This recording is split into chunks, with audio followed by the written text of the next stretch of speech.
Yo, yo, yo, Salaam nerds! It's your boy Neves, aka Watch with Neves, and we have a special super cool guest with you today, and I'm gonna let my co-host Jazz introduce him. Go, I'm Jazz. really excited about this. Thank you, Neves. So I don't know if y'all know this, but our special guest today, I've been a big fan of his since about 2015, 2016. He showed up in my Spotify playlist. It was like one of those, like, you know, curated ones they had, right? But when I saw this name, I was like, oh, that's a cool name. I'll follow him. You know, why not? And somehow, 7 years later, here he is. So everyone, please welcome our guest, Sajeev, aka JaiWolf. Yo. Woo! Thank you. What's up? Thanks Yay! I'm so excited. You have no idea, man. Thank you so much for having us, man. I was so excited. Honestly, you are the most humble, down-to-earth person I have ever met in my entire life. Because, like, I remember I would casually have conversations with you on TikTok, and like, I was like, wait a second, this guy is like a big deal. He's so casual about it, so humble.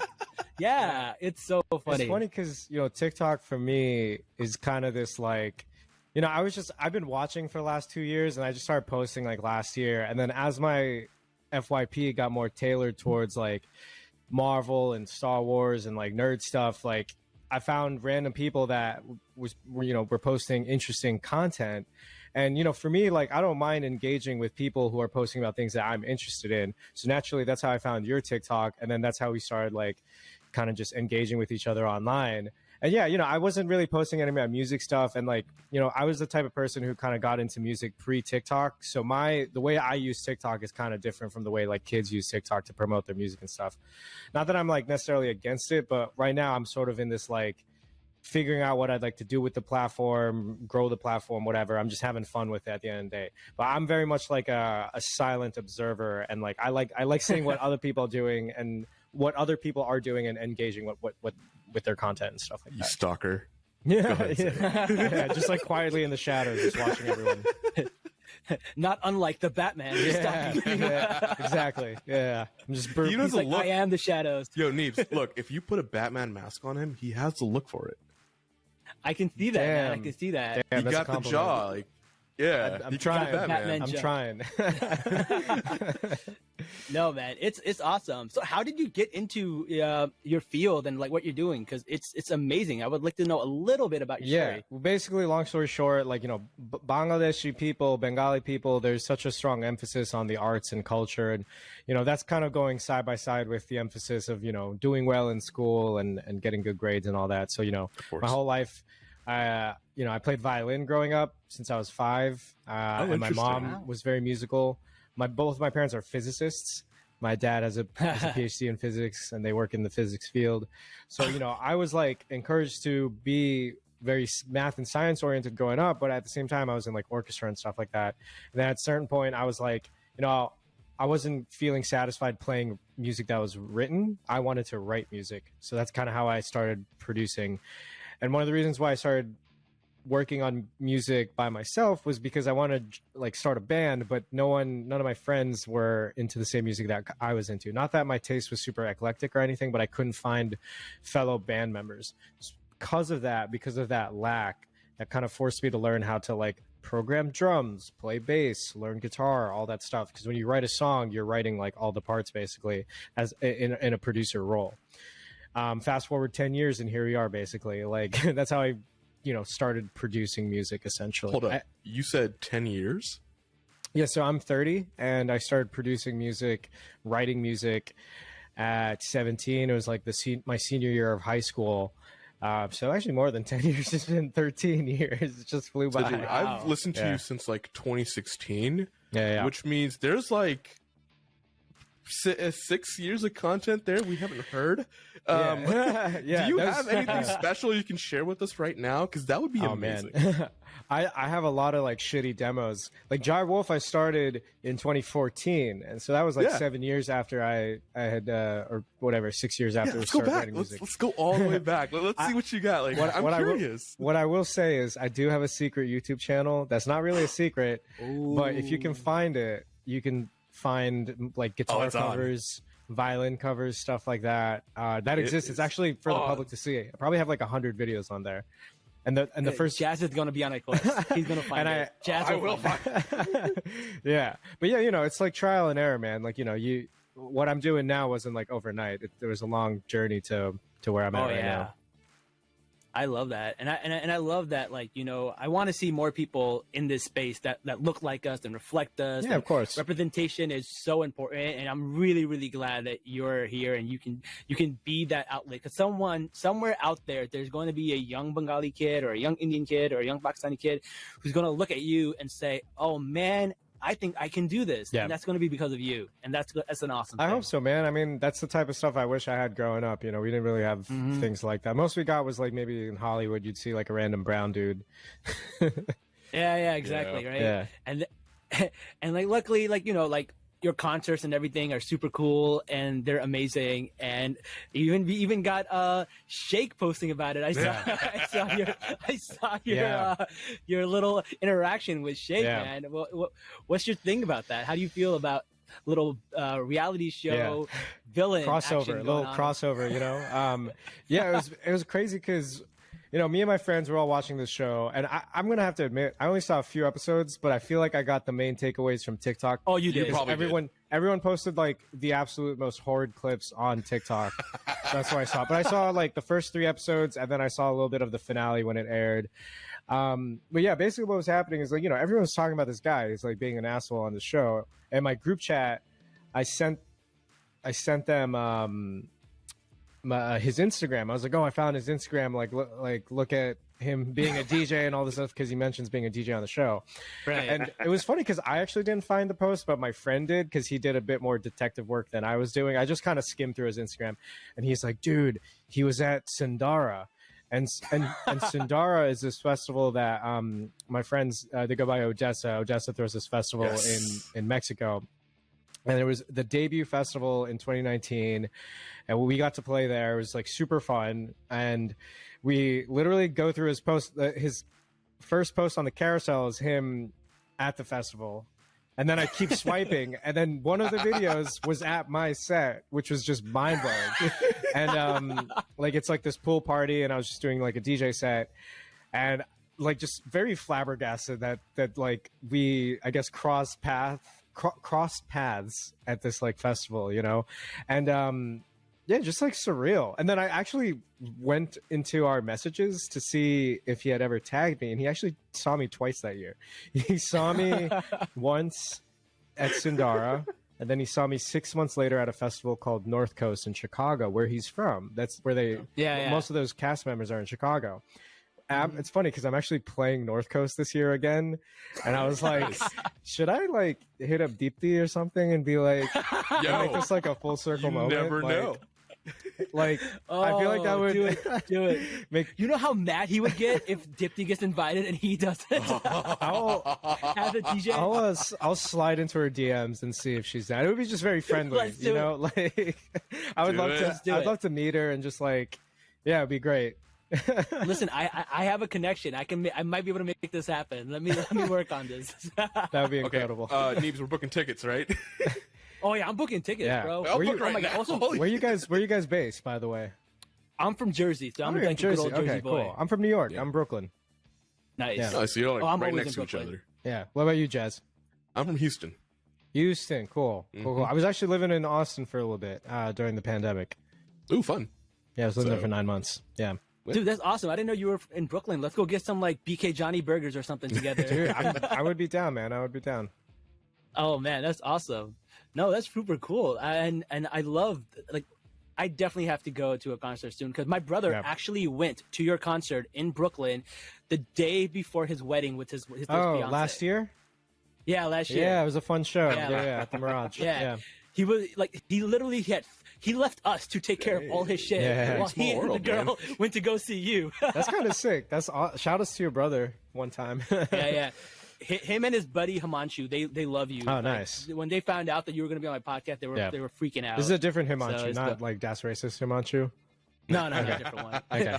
This is a local kid. I hit up Himanshu Heems. I was like, oh, yo, come through the show, and I think like last minute like couldn't make it for COVID reasons or something. Yeah. Oh yeah. No, but definitely, I can't wait to go to a show. And like, Yeah. I love that you're so close to here. We're definitely going to get some foods, man. I'm going to shoot you some good For food. sure, please. Thanks for the invite, man. Jazz will send you a picture too. of the food. Yeah, no, I'll be there. It'll be fun. Yeah. I had to make a New York trip, man. That'd be cool, actually. Yeah. Yeah. Let's do it. That's awesome. All right. So we talked a little about Love is Blind, but we also talked about representation. So let's talk a little bit about the new Miss Marvel trailer. I don't know if anyone's got to see that, but it looks really good. Yeah. It's banging. Good. When I saw it, I was like, this is exactly what I want to see with something like this. It's not like over the top Marvel. It's not like, Captain America or Iron Man, but you know what? It's good enough for right now. This is something, it's special, and I'm very excited. Yeah. Sajid, what do you think?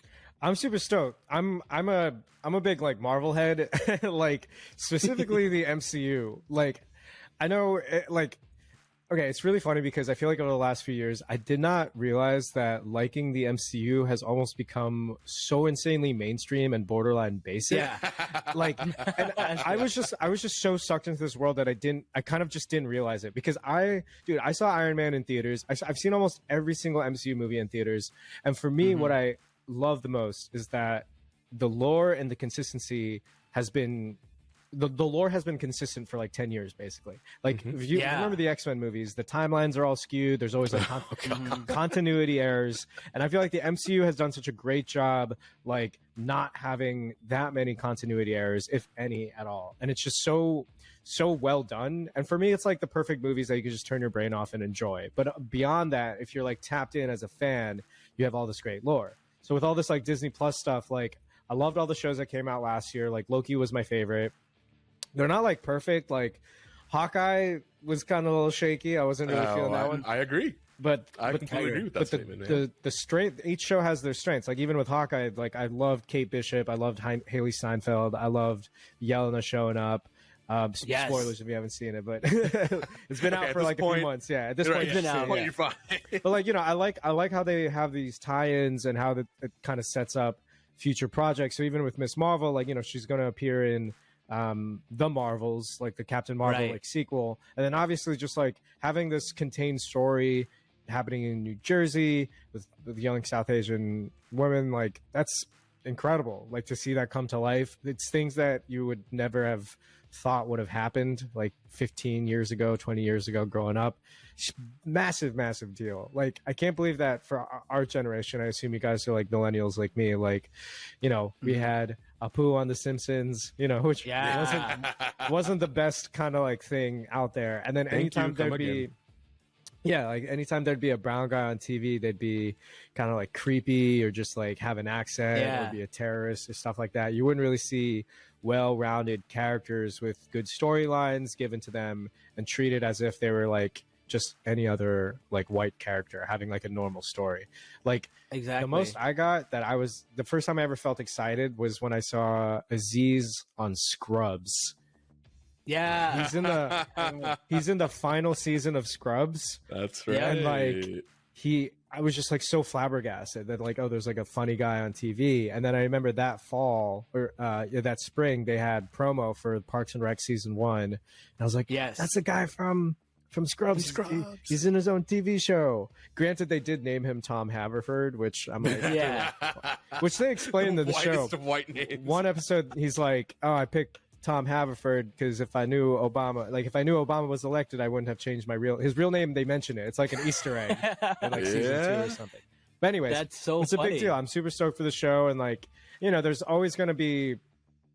It's not probably going to be perfect, but it's such a step forward in the right direction that I feel like anytime, even with Black Panther, like it wasn't a perfect movie, but I walked out the theater with chills between like seeing the excellence displayed on screen and walking out with like the SZA song playing, like huge cultural moment. So I think this is like, no matter if it's good, mediocre, bad, whatever, it's something, and I think that's great for the South Asian community.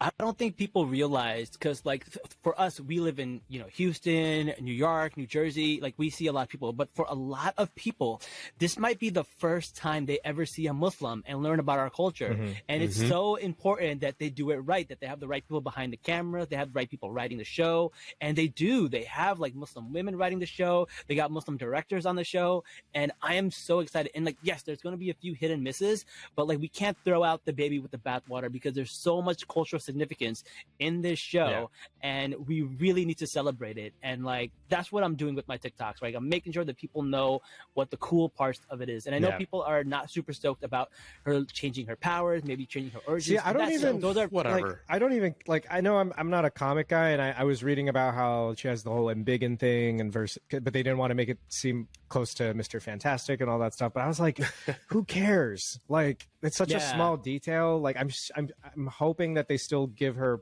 personal character story like justice, you know, at the end of the day. Exactly. I think that's so much bigger than what specifically her powers are. It's the same thing to me. The way I see it is like the web shooter that's mechanical versus Tobey Maguire's like genetic web shooting. Like, who cares where the web is coming from, you know? Right. Yeah. That's a very good point. I didn't think about it that way. I absolutely hate when people gatekeep that stuff. I'm like, are you kidding me? Like, yes, things change. Yes, in Hollywood, they change things here and there. But guess what? They're still holding true to what the essence of the character is. Yeah, that's like when they got mad. Like when kids got mad about Taskmaster, I was like, this guy's just like a side character. Who cares if they just like change it up a little bit? Like, it worked for the story. I low-key liked the Black Widow movie. Like, it was. I did too, actually. It wasn't like top tier in my top 5, but like it was a well-made action movie. And if I can say this, it looked better than No Way Home. No Way Home is a fun movie, very fan servicey movie. It is not a good-looking movie at all. You know I what? can see that. I will accept that for the first 2/3 of Black Widow. Because the last sequence, once they get to the castle up there, it just went to shit from there. Sure. Oh yeah. I will say, like with COVID and stuff, like I think the thing that really fucked over No Way Home was that, if I can swear, I don't know if I can swear, but yeah, you can swear. Is like they clearly had to CGI and green screen so much stuff, and I'm sure they were like confined within their COVID restraints, but it really did a disservice to how well the movie looked, I think, in my opinion. Like, to me, I love Tom Holland and I love the trilogy, but there are no iconic like Spider-Man swinging through New York City shots compared to the Andrew movies and Tobey movies. Anyways, sorry, I don't want to veer too far away from Miss Marvel. No, I think those are good. But like, back to Paris, I think as long as they can capture the parts of her power that are important to her character development, because she does turn into Miss Marvel, and that's where her internalized racism comes from. Right, she like tries to make her skin white, right? Right? Yeah. So as long as they find a way to capture that somehow without using the powers, I'll still be very, very happy with that, right? Yeah. And the other thing is, like, you know, as long as they don't do something weird with the origins and make it like she's like descendants of like some kind of jinn or something. Yeah. Like, those are my only two. Those are my only two things. Everything outside of that, I think, is awesome. Like the stylization, it looks like Scott Pilgrim. Like, it's so cool. Yes, like the little bubbles. I really like that. I wasn't sure if that was part of the trailer or if that was like the show's going to be like that, you know, but I'm down for it. I like that a lot. I like it too. I think it's really cool, stylized, and like, honestly, what people don't realize, like, a lot of people think it's mid, it's gonna fail. Like, I'm telling you, people underestimate the strength that the demographic of teenage girls have. Like, you don't understand. I think will.i.am said, if you can make music for like teenage girls, you can get #1 all the time. See, will.i.am has so much #1 hits. That's the thing that I find really interesting about finding pockets of standoms across different social medias. Like, I used to be really into Tumblr back in the day, and Tumblr, like, dude, Doctor Who, Sherlock. Like, I never watched. You're a Whovian? Wait, are you a Whovian? I actually never watched Doctor Who, but I feel like I know a lot about it because of Tumblr. But what I'm saying is, like, even with TikTok, what I've noticed is that it's actually, like, I'm very anti-gatekeeping. I think it's sick that, like, young women or women identifying people really like things like Star Wars now, or Lord of the Rings, or Marvel, because they didn't really exist when I was in middle school. Like, not a single girl was like into that stuff. So by casting the net a little wider, I think that's a good thing. And like, obviously there's a chance now to tell stories in so many different ways and to appeal to so many different people that you don't need to be like a one-trick pony. And I think it's a good thing for Marvel to like try different styles, and like even Loki. I know a lot of people compare it to Doctor Who. Like it had that kind of like vibe to it, you know. Vibe. Then Hawkeye, even though it wasn't for me, it was this like family show with like a Christmas story, like clearly made for like your family at home, which is fine. Like I think that's kind of what a lot of people have to just accept at the end of the day, that these shows aren't made for like what you would think is a quote unquote comic book fan, you know, like a nerdy guy. It's for everybody now. I think people will be surprised how well it does, because I definitely think that Miss Marvel has a pretty huge fan base, and people don't realize it. Yeah. And I'm excited for it. And our Kamala Khan is coming to the screen, so it's going to be really cool when she's with Carol Danvers and she's with Monica Rambeau. Like when you see her on the big screen, that's going to be really cool for little girls to see. Yeah. What a time to be alive. What a time to be alive. Oh my god, I wish I had this. You know the only like South Asian person that I had and I felt so betrayed was the Indian guy from Short Circuit 2, Johnny Five. And like I found out he wasn't even brown. He was a white man in brown face. So that's something that Aziz talked about in Master of None. Yeah, that's a real thing. The whole like dude, even Social Network. They got like a quarter Indian guy to play that brown guy, and like, you know, they still be doing that. That wasn't that long ago. That was like 10 years ago. Yeah, that wasn't that long ago. Yeah. And it's funny because like they'll have these Indian people on there and they won't even pronounce their names right. They won't get anything right. Yeah, or give them like a white name with a brown last name. That's my least favorite TV trope. It's kind of you wrote the script and sure you casted a brown guy, but like just call him Raj or Dev. Or I don't know. Give him an easy name. No, his name is Jack Diesel. Okay. Yeah. Jack Patel. That's what it always is. Something weird like that. And I'm like, what? Who are these? What's this character's parents? Like, what's their deal? Why they name him Jack? It's so weird. I never realized that. Yeah. It happens. It happens a ton. Yeah. Yeah. Oh. I feel like they didn't want to cast a brown person, and then they casted them, and they're like, "Oh shit, we got to change their last name. This doesn't make sense." Like it feels like they did it after the fact, and which is really but it's poor writing. I don't know if it's like a legal thing, because I think sometimes a script can be like locked in. I'm not too familiar with that world. There's got to be like a valid reason, but I don't know. It happens so much that I'm like, there's something going on here, you know? Yeah. Cool. Before I completely forget this. Aziz Ansari, when he was on Parks and Rec, his name was Darvish Gunny. That's what it was. Darvish Gunny. Darvish, because he named him after his cousin's name is Darvish, so he would like always have like Easter eggs for his family. I only know this because he talked about Darvish so much in his stand-up back in the day. Him and like whatever other cousin that he had. Yeah. Harris, I think, was the one who watches Burn Notice. Who watches Burn Notice? Harris watches Burn Notice. My friend actually went to school with him. I think at like Northwestern or something. One of them. I don't remember which one. Oh, that's funny. Yeah. Cool. Very small world. So speaking of names, a lot of the debate happening is like how to pronounce Kamala's name, which I found really interesting because Kamala. There's three Kamalas that we know, right? There's Kamala Harris, the vice president. Yeah. There is Kamala Khan, who is Miss Marvel, and there is Kumala, who is on that show Never Have I Ever. All three names are pronounced differently. I forgot about right? her. Yeah. And all three names are valid. Yeah. And the reason because it's like Kamala is a very unique name. It has more than one origin. There's an Arabic origin, right, and there is a Sanskrit origin, right? And the way it works is that mostly Urdu words, which if you're from Pakistan, they take their origins from Arabic country, but they don't pronounce them in the Arabic way. Like we have Ramzan instead of Ramadan. We say Khudafis instead of Allahfis. Like there's differences, right? That we have because it's a little bit a part of our culture. So they pronounce it a little bit similar to the Indian version, but not exactly. So it's kind of like a combination of the two. And they pronounce it Kamala, which is a lot like Malala, like, you know, Malala Yusuf. And the reason is different for Kamala Harris is very interesting because Kamala Harris is actually half black, right? Yeah. And black people, the community, they have this thing where like when they came to America as slaves, 1/3 of them were Muslim and they were stripped of their names and got names like Johnson and Michael. And back in the 70s, they try to reclaim their original names, but there weren't any Arabic speaking people in this country. So you'll see a lot of African Americans with Arabic names, but they pronounce them according to their culture. So you'll see instead of Fatima, you'll see Fatima. Instead of Aisha, you'll see Aisha.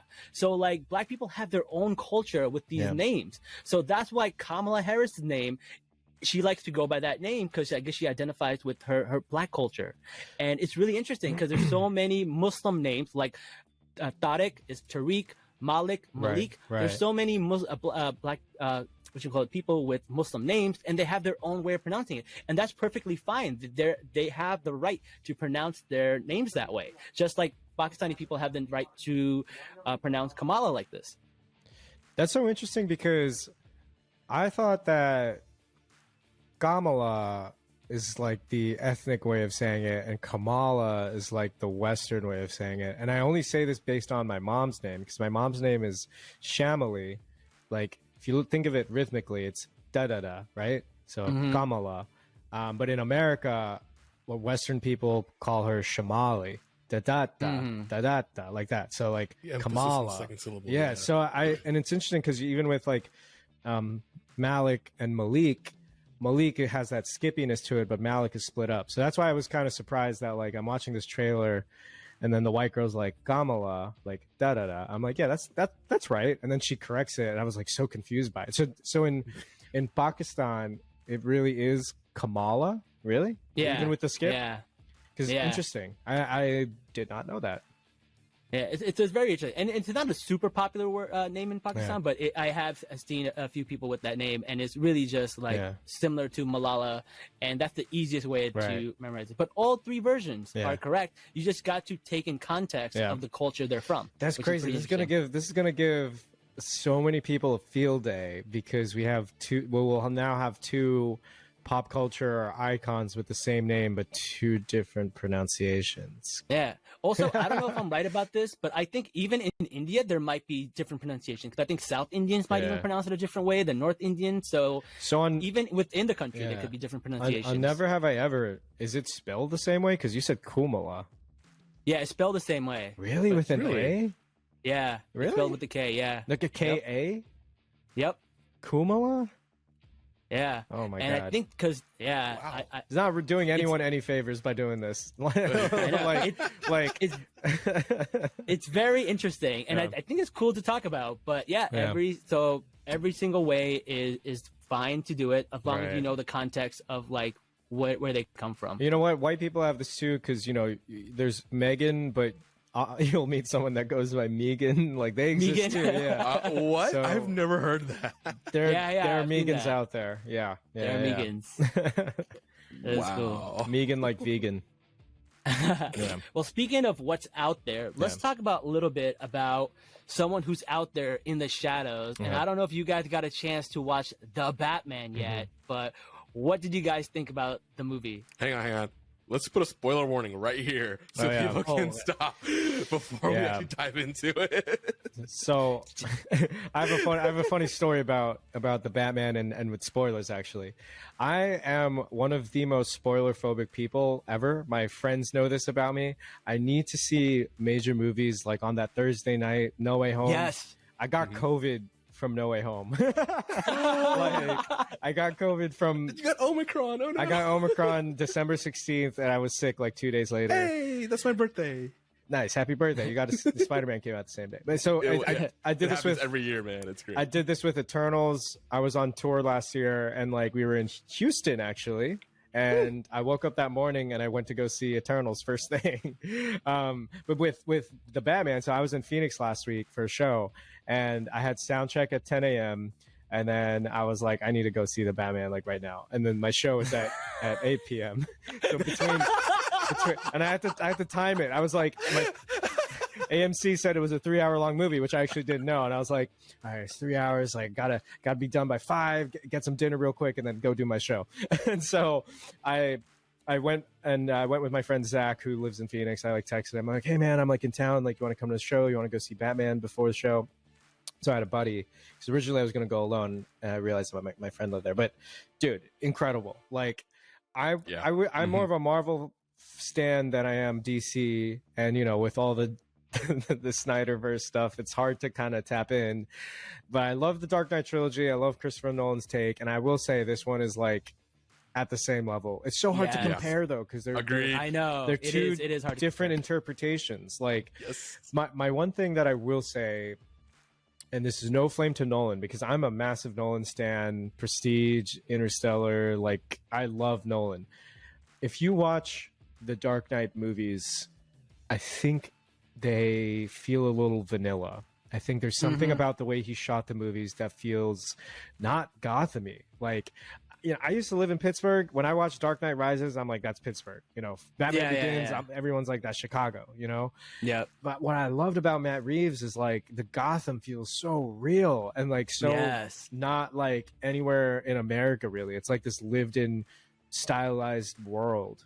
And just like, I loved Robert Pattinson's like just interpretation. Everyone just crushed it, man. So I have to ask you, as a musician, because one of my favorite things about the Batman is the soundtrack. I think it's so good. Yeah. What is your opinion about the soundtrack? It's great. Michael Giacchino, if I'm saying that right, like, you know, he did Up and he did the Spider-Man movies. Just incredible. My one gripe with the score, it's because my brain is wired this way, is that the Batman theme is a little close to the Darth Vader theme, the Imperial March. It's just the two notes. You notice it too. Yeah, it's like a little too close. It's like, I wish it was a little different, but it works. You know, it works for what the movie's trying to express. And then, of course, you know, all music is somewhat recycled. Even John Williams, like, you know, would use different like permutations of the same melody for different scores, you know. But I still thought it was great. I think it really stood out. Is it as good as the Hans Zimmer Dark Knight score?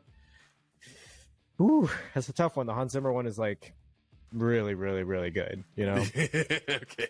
I feel like there's more of a horror aspect to this one where like you actually feel it in your chest when the Batmobile lights up and you hear that screech and you hear the adrenaline pumping when it's going through the highway. Dude, that scene was I love that. So good. This was the perfect year two story because it doesn't have a lot of Bruce Wayne, which makes sense because he hasn't had time to develop that persona yet, right? Yeah, he's not a playboy or anything. Right. And his whole thing is about vengeance. They're like, oh, Mr. Vengeance. And then at the end, you see his arc and you realize that he needs to become more than vengeance. That's the entire arc of his story. You get to see him changing and becoming like the real Batman that we know him to be. And I thought it was beautiful, man. I thought the way they handled it was great.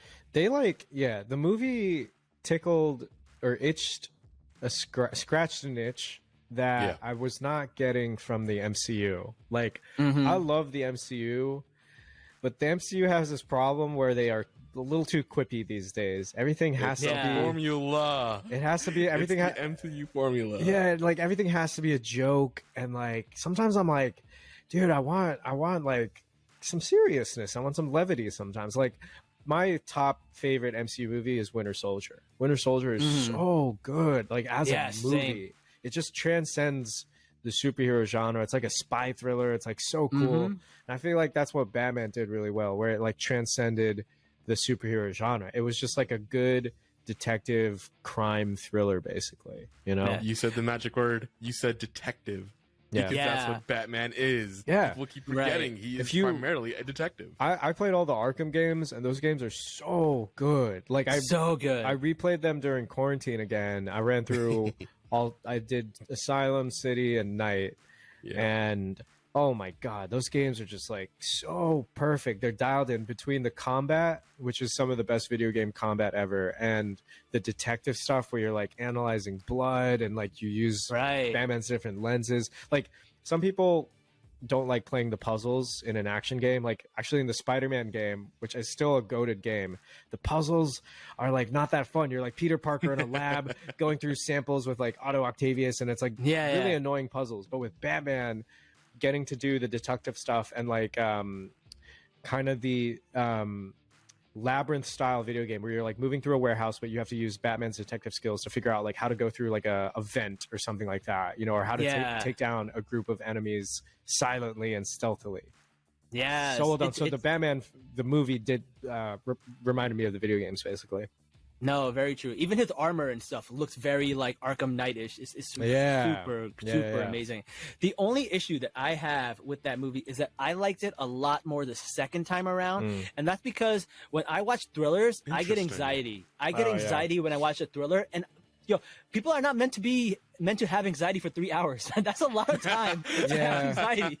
Yeah, I'm also So I'm also The second time I didn't have anxiety. Second time I was like, oh my god, I got to enjoy it as a Batman movie. The first time I watched it as a horror movie. I'm excited to see it a second time. I haven't seen it a second time yet. But yeah, I get that. Like, you don't know.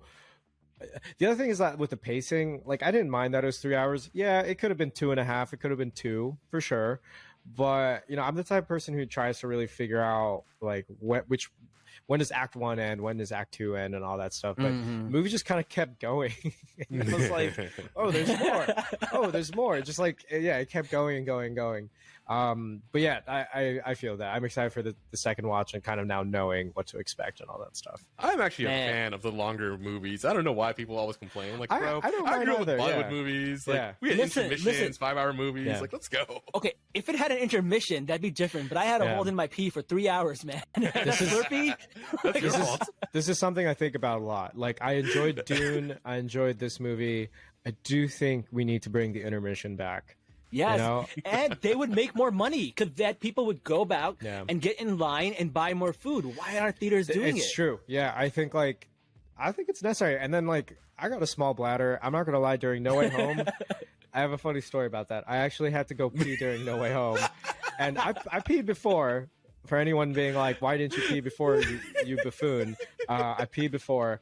I had a whole bottle of water to myself, which was stupid. I tried that so fast.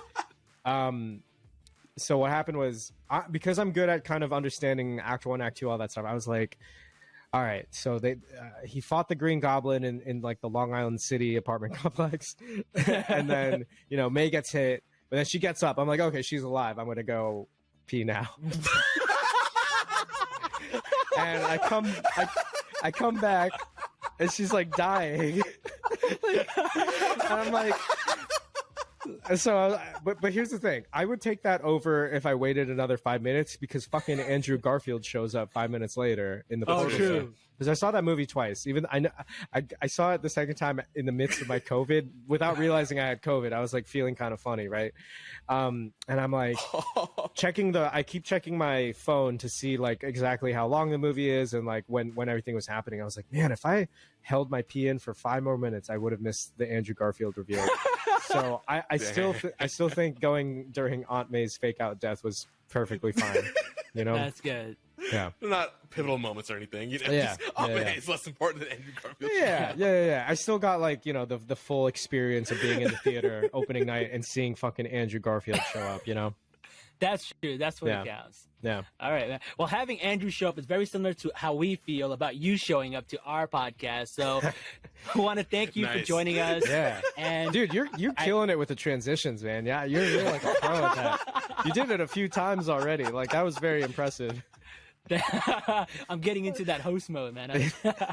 One day I want to host. My goal is to one day host like a Comic-Con panel. If I could ever host like a Miss Marvel Comic-Con panel, that would be my dream. Man. I feel like seeing the guys on TikTok like Straw Hat and Jay Stubes and Theories by T and Soups. Like, dude, I feel like you could do that too, man. I feel like listen, if I could be the brown one doing this, I would love it. I want to be that space for. I feel like you're on your way there, man. You have like a really good. Like, dude, when I first got TikTok, I wasn't even following my friends or any big people. I followed like things that I was like interested. Not saying that you're not of that group or whatever, but I was following things that I was truly interested in. So I would follow super random accounts and like, yeah, dude, I feel like the things you talk about, the way you present your thoughts are very on par with the way Straw Hat Goofy talks about the stuff he's into. And then he gets called out to red carpets and stuff like that. So anything's possible, man.